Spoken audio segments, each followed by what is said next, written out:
Եթե դուք այնքան հեռու եք գնացել, որ որոշել եք ամուսնալուծվել ու ընտանեկան վեճը բերել դատարան, ապա եկող ամսից սկսած մինչև դատարանի դուռը բացելը պետք է նախ բացել հաշտարարի սենյակի դուռը։ Արդարադատության նախարարության որոշման համաձայն հաշտարարությունը հուլիսի 1-ից դառնալու է պարտադիր ամուսնաընտանեկան վեճերի կարգավորման համար, բայց ով է հաշտարարը, ինչպես է կիրառվում հաշտարարությունը եւ առհասարակ, սա չի ենթադրում նոր բարդություն արդեն իսկ բարդ իրավիճակում հայտնված մարդու համար։ Բաժանման եզրին հասած ամուսինները երբեմն նույնիսկ տարրական շփման խնդիրներ են ունենում։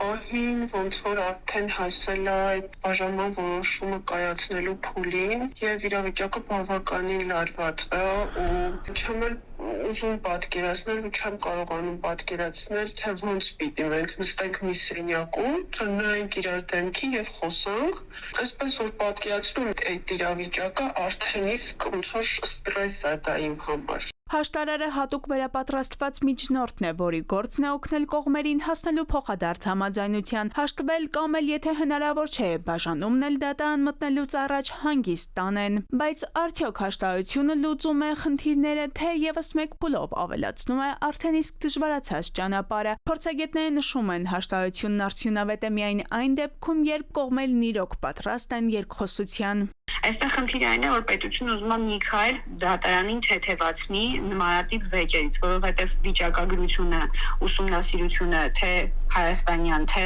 միջազգային ցույց են տալիս, որ ամուսնաընտանեկան վեճերով շատ հաճախ ավելի շատ կողմերի միջև ինչ-որ էմոցիոնալ ֆոն կա, քան իրավական վեճ։ Հաշտարարի մոտ գնալու գաղափարը հոգեբանական առումով բոլորի համար չէ, որ ընդունելի է։ Եթե նախկինում մարդը կարող էր ուղակի դիմել դատարան, ապա այժմ նա չի կարող շրջանցել հաշտարարության փուլը։ Ընդհանրապես պատկերացում չունեմ, թե ոնց պիտի հաշտվենք, իսկ ձեր ասած հաշտարարի մասին ընդհանրապես չենք լսել ու գաղափար չունեմ, թե ինչ ձև կարողանա մեզի օգնի։ Իրազեկվածության պակաս կա, պնդում են մասնագետները։ Եթե կողմերը իսկապես ցանկություն չունեն եւս մեկ անգամ հանդիպել միմյանց, կարող են հաշտարարությունն իրականացնել փաստաբանների միջոցով։ Սկզբի շրջանում բոլորն էլ այդպես են ասում, բոլոր զույգերները, իսկ բայց ինքը որ չի ուզում իր ամուսնու տեսնի, դատարան պայմանական հայց է ներկայացնելու եւ չի բացառվում, որ իր ամուսինը դատարան ներկայան։ Այսինքն այս խնդիրը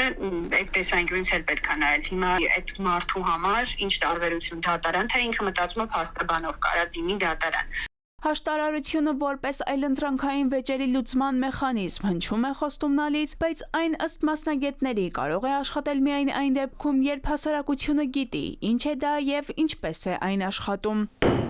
Հասմիկ Անտոնյան, ժամը լրատվական։